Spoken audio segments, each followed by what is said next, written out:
안녕하세요.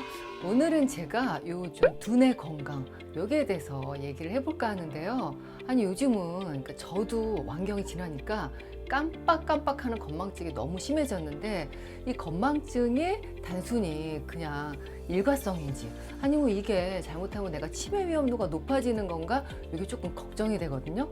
그런데 저뿐만 아니라 뭐 갱년기 여성뿐 아니라 우리가 치매는 사실 좀 가족력이 있다 그러잖아요. 물론 이게 유전병은 아니에요. 치매가 유전병은 아니지만 유전적 소인이 있기 때문에 요 검사를 하러 우리가 치매 유전자 검사하시러 오는 분들도 있어서 제가 오늘은 이 두뇌 건강과 또 요거를 갖다가 예방할 수 있는 방법을 좀 꼼꼼하게 알려드리려고 합니다.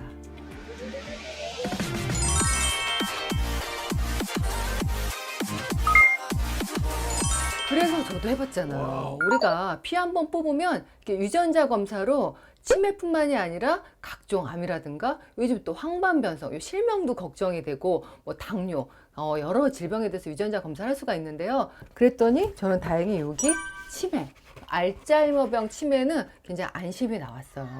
그래서 이 유전자 검사에 대해서 사람들이 많이 관심을 갖고 또 치매가 어머니 아버지 중에 한 분이 있거나 아니면 두 분 다 계시거나 또 이런 가족적인 그 소인이 있는 거 유전적 소인이 있기 때문에 이런 유전자 검사를 통해서 내 확률 우리가 유전자 검사는 질병을 진단하는 건 아니지만 이게 이제 보통인지 뭐 양호한지 조금 주의를 해야 되는지 뭐 경계 정도 있는지 이런 거에 따라서 우리가 확률을 알 수가 있는데 특히 치매 유전자는 아마 여러분들이 방송에서 많이 들으셨을 거예요.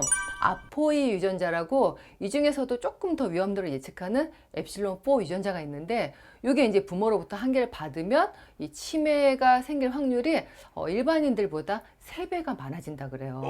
일반인들이 어느 정도냐면 사실 요즘 좀 높아졌어요. 70세 이후에 한 10% 정도. 그러니까 나는 이 유전자가 하나 정도 있으면 3배니까 내 70세 이후에는 30%의 확률이겠죠. 그럼 여러분도 어떠세요?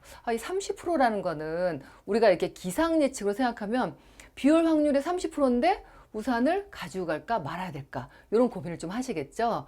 유전자 검사는 그런 거예요. 우리가 조금 더 확률을 예측해서 미리미리 예방하고 거기에 대해서 준비를 하는 겁니다. 우리가 요 건망증하고 치매로 가는 요런 또 기억력이 좀 떨어지는 거하고 좀 구분을 해봐야 되는데요.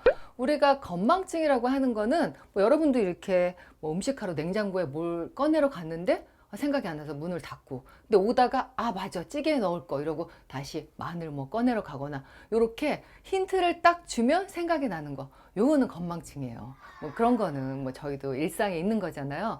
근데 이제 치매라는 거는 냉장고에 갔다는 그 사실조차 아예 기억에서 없어지는 거죠. 우리가 책으로 표현을 하자면 책의 한 페이지 정도가 찢어졌다. 요건 우리가 건망증으로 생각할 수가 있는데 책의 절반이 송두리째 다 없어진 거 그냥 기억 자체가 없어진 거는 요거는 우리가 치매라고 볼 수 있습니다. 근데 우리가 건망증도 뭐 이건 건망증이니까 이러고 그냥 놔두는데 빈도가 너무 많아진다. 이런 것들은 또 우리가 경도 인지 장애라고 하기 때문에 내 건망증의 횟수가 생각보다 일상생활에 조금 불편을 끼칠 정도로 많아진다 하면은 이런 치매 진단 검사라든가 치매에 대해서 우리가 조금 더 예방을 하셔야 되는데요. 이 치매가 요즘은 조기 치매도 조금 늘어난다고 합니다. 그래서 평상시에도 할 수 있는 이 치매하고 관련된 여러 가지 좀 예방법들을 알려드리겠습니다.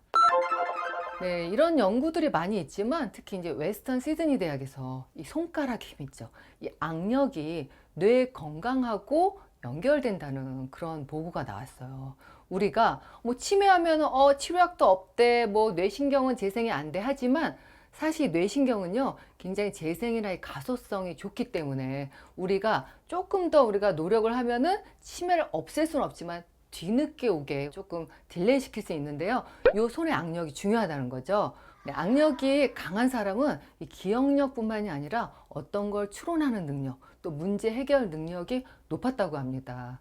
사실 이 악력은 또 여러 논문들이 요즘 나온 게 악력이 높으면요. 심혈관 질환 위험도 낮아진다 그러고 최근에 이렇게 치매하고도 관련된다 그래서 이 악력을 강하게 하는 이런 연습을 해줘야 되는데 특히 여러분들 이렇게 악수하다 보면 손 힘이 센 사람들 있잖아요.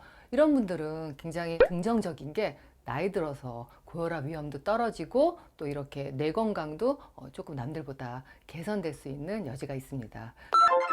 이 논문 보고에서 양력이 약한 사람들은 뇌하고 뇌를 연결해주는 이 신경세포 섬유의 백질이 좀 위축이 됐다 그래요. 그래서 우리가 양력을 좀 키울 필요가 있는데, 우리가 일반적으로 운동해도 되지만 저는 이렇게 좀 집에서 딱딱한 공 있죠. 이런 걸 좀 갖고 가만히 TV 볼 때도 좀 손에 힘을 좀 키우는 편이고, 그냥은 손가락을 많이 이렇게 움직일 일이 많이 없으니까 요거를 좀 많이 이렇게 좀 꽉 쥐었다가 또 놨다가 쥐었다가 이렇게 하기도 하고, 요즘 악력기 있더라고요. 이런 걸로 손가락 힘을 좀 늘려도 좋으시고요. 이런 게 없다면 제가 또 집에서 할 수 있는 지그재그 손가락 운동을 알려드리겠습니다. 우리가 손가락은 굉장히 이 신경세포망들이 풍부하기 때문에 뇌하고도 연결이 돼 있어요. 어떻게 보면 이 손을 많이 움직여주는 게 잠자는 뇌를 깨우는 열쇠라고도 할 수 있거든요. 그래서 지그재그 이 손가락 운동법 알려드리겠습니다. 생각보다 어렵지 않은데, 일단은 손바닥 한번 치시고요. 오른쪽에 엄지손가락 첫 번째를 왼쪽에 다섯 번째, 또 오른손에 다섯 번째를 왼손에 첫 번째, 또 두 번째 손가락은 네 번째, 네 번째 손가락은 두 번째, 가운데는 한 번 만나고 위아래 이렇게 손등을 치시면 이게 한 번이에요.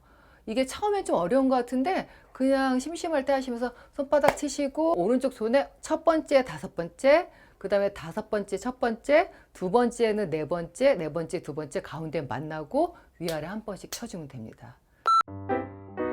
네, 이게 처음에는 조금 느린 것 같지만 빨리 하면서 좀 속도를 높이면은 단순한 손가락 운동으로 우리가 뇌 건강도 신경 쓸 수가 있습니다.